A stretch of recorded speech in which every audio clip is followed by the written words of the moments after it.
Hello friends, welcome to our channel Indian comics universe. आज की comics है नागराज का इंसाफ। तो चलिए शुरू करते हैं।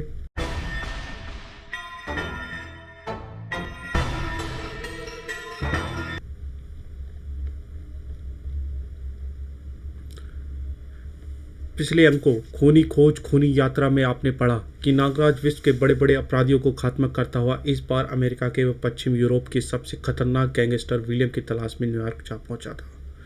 न्यूयॉर्क में सिर्फ डॉन ही एक ऐसा व्यक्ति था जो विलियम को पता जानता था। उसे फ्लोरिडा नाम की एक लड़की की मदद से विश्व की सर्वाधिक सख्त जेल से छुड़ाता है। नाराज को पता चलता है कि स्वयं डॉन एवं फ्लोरिडा भी विलियम के खून के प्यासे हैं। अतः तीनों मिलकर एक लॉन्च द्वारा विलियम के टापू पर पहुंचते हैं। टापू पर पहुंचते ही उनका मुकाबला होता है शिकारी कुत्तों की एक विशाल फौज से। इन कुत्तों का काम तमाम करके तीनों अभी आगे ही बढ़ रहे थे कि पहाड़ी पर स्थित रडार स्टेशन के रक्षक टैलो की निगाह बेहोश कुत्तों पर पड़ गई। लेकिन इससे पहले कि वह अलार्म बजा पाता, नागराज ने टावर पर चढ़कर उसे जकड़ लिया। परंतु टैलो भी कम नहीं था। उसने नागराज को उठाकर टावर के नीचे फेंक दिया। नागराज जमीन से टकराया और बेहोश हो गया। हा चूहा। टैलो इस बात पर अवगत था कि उसकी जंग के दौरान फ्लोरिडा व डॉन ऊपर आ चुके थे। ढिशुम। लेकिन डॉन के प्रहारों पर टैलो का कोई असर ना पड़ा। उसका हाथ दर्द से झंझना उठा। अब बारी टैलो की थी। इससे पहले कि टैलो दूसरा प्रहार करने की सोचता, फ्लोरिडा ने उसके सिर पर रॉड दे मारी। ले मर। चोट से पीड़ा से तिलमिला उठा टैलो। उसने कंधे पर लटकी गन उतारी और फ्लोरिडा पर तान दी। मैं तुझे जिंदा नहीं छोड़ूंगा, नहीं। नीचे नागराज होश में आ रहा था। ओह, ये मुझे क्या हुआ। फिर उसने छठी इंद्री चेती और नागराज टावर पर चढ़ा और अचंभित हो गया। फ्लोरिडा पर तनी टैलो की गन हरकत में आने से पहले नागराज हरकत में आ चुका था और इसके साथ ही टैलो ने ट्रिगर दबा दिया। लेकिन स्टैन गन का रुख अब आसमान की तरफ था। नागराज ने गन उसके हाथ से छीनी। पलट कर दोनों लातें चैने पर आ उड़ी। इसके बाद नागराज ने उसे संभलने का अवसर नहीं दिया और उसके सीने पर सवार हो गया। नागराज ने अपने घुटनों पर उसकी गर्दन दबानी शुरू कर दी। कराटे का एक मजबूत बार उसकी कनपटी पर कर दिया। टैलो ने तत्काल ही दम तोड़ दिया। नागराज ने टैलो को सलाम किया। तुम पहले शख्स थे टैलो जिसने मुझे चोट पहुंचाई। फिर तीनों टावर पर नीचे उतर आए। डॉन, मैं और फ्लोरिडा विलियम के महल के में जाएंगे। इस बीच तुम्हें विलियम की मिलिट्री हेडक्वार्टर को ध्वस्त करना है। हर महत्वपूर्ण इमारत के रास्तों पर ठीक 5 बजे फटने वाले टाइम बॉम्ब फिक्स करने होंगे और सबसे अंत में ब्लड रूम में प्रविष्ट होकर मिसाइल लॉन्चर का रुख विलियम की महल की तरफ करने के बाद ठीक 5 बजे मिसाइल दागनी है। लेकिन नागराज, अगर तुम 5 बजे से महल के अंदर ना निकल सकी तो जानते हो क्या होगा। मैंने बहुत सोचा है दोस्त, लेकिन महल पर मिसाइल छोड़ना बेहद ज़रूरी है क्योंकि हो सकता है हम दोनों विलियम को मारने में सफल ना हो पाए। तीनों पहाड़ी से नीचे उतरकर एक सड़क पर आ गए। छुप जाओ, लगता है कोई वाहन ऊपर आ रहा है। जैसे ही जीप नज़दीक आई, नागराज के सामने आ गया। रोको। ड्राइवर ने जीप रोकते ही नागराज पर पिस्टल तान दी, लेकिन नागराज ने उसका काम तमाम कर दिया। डॉन ने ड्राइवर के कपड़े पहन लिए और तीनों जीप में बैठ गए। फिर नागराज ने जीप घुमा दी। नागराज ने डॉन को हेडक्वार्टर के पास ही जीप से उतार दिया। अलविदा नागराज, जिंदा रहे तो लॉन्च पर मिलेंगे। माय फ्रेंड, मानवता की रक्षा के लिए लड़ते हुए मरने वाले कभी मरते नहीं बल्कि अमर हो जाते हैं। डॉन को छोड़कर नागराज की जीप से आगे बढ़ गया। पहाड़ी से उतरकर शहर को पार करते हुए दोनों जल्द ही विलियम के महल के सामने पहुंच गए। नागराज, इतनी सुरक्षा रहते हम कैसे अंदर घुस जाएंगे। नागराज के मन भयानक फैसला किया और जीप आगे बढ़ा दी। फ्लोरिडा, अब खेल सबके सामने होगा। जीप एक धमाके साथ फाटक से टकराई और फाटक तो तोड़ते ही महल के प्रांगण में प्रविष्ट हो गई। नागराज ने सैनिकों पर सांप छोड़ने शुरू कर दिए। ओह सांप। तभी एक ट्रक स्टार्ट हुआ और नागराज की जीप के सामने आ गया। इससे पहले कि जीप अचानक ही सामने आए ट्रक पर टकराती। फ्लोरिडा कूदो। और धड़ाम। जीप से कूदते ही नागराज और फ्लोरिडा विलियम के गार्ड से घेर लिया। खड़े हो जाओ, कोई गलती हरकत की तो गोलियों से भून देंगे। नागराज और फ्लोरिडा संघर्ष ही स्वयं को उसके हवाले कर दिया क्योंकि वे जानते थे कि उन्हें विलियम के सामने ही पेश किया जाएगा। गार्ड दोनों को स्टैन गन के सामने लाए और महल में अंदर प्रविष्ट हो गए। बॉस से बात कराओ। अभी कराता हूँ। सर, हमारे साथ नागराज और फ्लोरिडा है। हॉल में विलियम का स्वर गूंजा, इन्हें सम्मानपूर्वक ग्लास रूम में ले आओ। कुछ देर बाद दोनों विलियम के दरबार ग्लास रूम में थे। Welcome mister Nagraj. नागराज देखो ऑक्टोपस। नागराज, तुम्हें यहाँ का पता किसने बताया? तुम यहाँ तक कैसे पहुँचे? विलियम, मैंने विश्व से आतंकवाद को ख़त्म करने की कसम ली है, जिसे पूरा करने के लिए मैं तुम जैसे आतंकवादियों को पाताल से भी खोज निकालूंगा। भाषण बहुत हो गया दोस्त, अब मैं तुमसे एक सौदा करना चाहता हूँ। विलियम ने 3 बार ताली बजाई। फलस्वरूप एक गदाधारी योद्धा हॉल में प्रविष्ट हुआ। नागराज, अगर तुम हमसे दोस्ती करोगे तो लाखों करोड़ों का मुख खेलोगे, लेकिन अगर दुश्मनी करोगे तो चंगारू के साथ मौत के साथ खेलोगे। अब अगर तुम्हें अपनी दोस्ती मंजूर है तो जंगारू का हाथ थाम लो, नहीं तो युद्ध के लिए तैयार हो जाओ। युद्ध? नागराज के जीवन एक युद्ध ही तो है, तुम जैसी समाज की दिमकों को खिलाफ। नागराज की आवाज़ बिजली की बनकर उन पर पड़ी और एक बार तो सभी का खून जम गया, लेकिन फिर जगारू ने अपनी गदा नीचे रखी और टाइगर स्टाइल का जानकार लगता है। उधर डॉन जब हेडक्वार्टर के द्वार पहुंचा, इतनी कड़ी सुरक्षा, अंदर जाना तो बेहद मुश्किल है। अचानक सामने खड़े ट्रकों को देखकर डॉन की आंखें चमकने लगी। ओह आइडिया, इस ट्रक को खाई में धकेल देता हूँ। चट्टानों से टकरता हुआ ट्रक खाई की में और जा गिरा और एक धमाके के साथ आग की लपटों में घिर गया। गगनभेदी धमाके की आवाज़ सुनकर द्वार पर खड़े सभी सैनिक खाई की तरफ बढ़े। देखो, अरे यह क्या हुआ? और डॉन ट्रक की आड़ में द्वार तक पहुंच गया। फिर उसने भीतर प्रविष्ट होने में देर ना लगाई। अंदर उसने अपने आप को एक सुरंग में पाया। डॉन अभी कुछ ही आगे बढ़ा था कि एक तेज आवाज़ सुनकर रुक गया। धड़ धड़ धड़, लगता है कोई रेल अंदर आ रही है। डॉन गुफा की दीवार से चिपक कर खड़ा हो गया और रेल के पास आते ही जंप लगाकर एक डिब्बे पर चढ़ गया। डॉन एक पेटी खोली। अरे यह तो बारूद है। इसका मतलब बारूद से भरी यह ट्रेन बारूद भंडार में जा रही है। डॉन ने अपना बैग खोला और एक टाइम बॉम्ब निकाला। 3 बजे है, 5 बजे का टाइम फिक्स कर देता हूँ। अगर ये पेटी 5 बजे तक बारूद भंडार में पहुँच गई तो अकेले ही विलियम की आधी लंका ढहा देगी। सुरंग से बाहर आते ही डॉन रेल से कूद गया। रेल के जाने के बाद अब मुझे सैनिक छावनी का संबंध बाकी टापू से तोड़ना होगा और इसके लिए इस गुफा के मुहाने पर टाइम बम फिट करने होंगे। ठीक 5 बजे टाइम बम फटेगा और गुफा का मार्ग बंद हो जाएगा। टिक टिक टिक टिक। उसके बाद डॉन सामने नजर आए एक छोटे पहाड़ पर चढ़ने लगा और कुछ देर बाद वह पहाड़ के ऊपर घाटी में फैली छावनी का दृश्य देख रहा था। पुल को बिना किसी की नज़र में आए ऊपर से पार करना असंभव है। मुझे पुल को नीचे से लटक कर पार करना होगा। डॉन चट्टान की आड़ में निकला और पहाड़ी से उतरने लगा।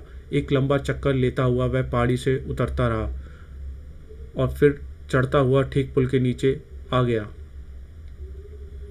पुल पर बंधे मजबूत रस्सियों के सहारे लटकता हुआ डॉन आगे बढ़ने लगा। पुल के ठीक बीच पहुंचकर डॉन ने अपने बैग से एक और टाइम बॉम्ब निकाला, पुल पर फिट कर दिया। इसके बाद डॉन उसी तरह मौत के झूले पर झूलता हुआ दूसरी तरफ पहुंच गया। नीचे से एक लंबा चक्कर काटता हुआ डॉन सड़क पर आ गया। ओह 4 बज गए, मुझे 1 घंटे से पहले ही ब्लड रूम तक पहुंचना है।